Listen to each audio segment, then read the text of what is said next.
తన ఫోన్లను ట్యాప్ చేయించారని సిద్దిపేటకు గదుగొని చక్రధర్ గౌడ్ ఇచ్చిన ఫిర్యాదు మేరకు మాజీ మంత్రి Harish Rao retired police officer Radhakishan రావుపై పంజాగుట్ట పోలీస్ స్టేషన్లో ఫిర్యాదు చేశారు. దీంతో హరీష్ రావుపై పోలీసులు కేసు నమోదు చేశారు. ఈ కేసులో హరీష్ రావుకు ఊరట లభించింది. అదే సమయంలో హరీష్ రావు స్పందిస్తూ పోలీసులు ఎలాంటి ప్రాథమిక విచారణ చేయకుండానే కేసు నమోదు చేశారని, ఆధారాలు లేకుండానే తనపై ఫిర్యాదు చేశారని హరీష్ రావు పేర్కొన్నారు.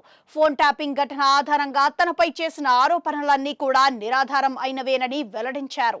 నిరాధార ఆరోపణలతో తనను అరెస్ట్ చేస్తే తన రాజకీయ జీవితానికి, ప్రతిష్టకు హాని జరుగుతుందని పేర్కొన్నారు. దీనిపై వెంటనే హైకోర్టు ఆశ్రయించారు. క్వాష్ పిటిషన్ దాఖలు చేశారు.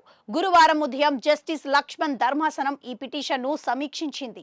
కాంగ్రెస్ నాయకుడి ఫోన్ ట్యాపింగ్ ఆరోపణల కేసులో హరీష్ రావుకు ఊరటనిస్తూ తీర్పునిచ్చింది.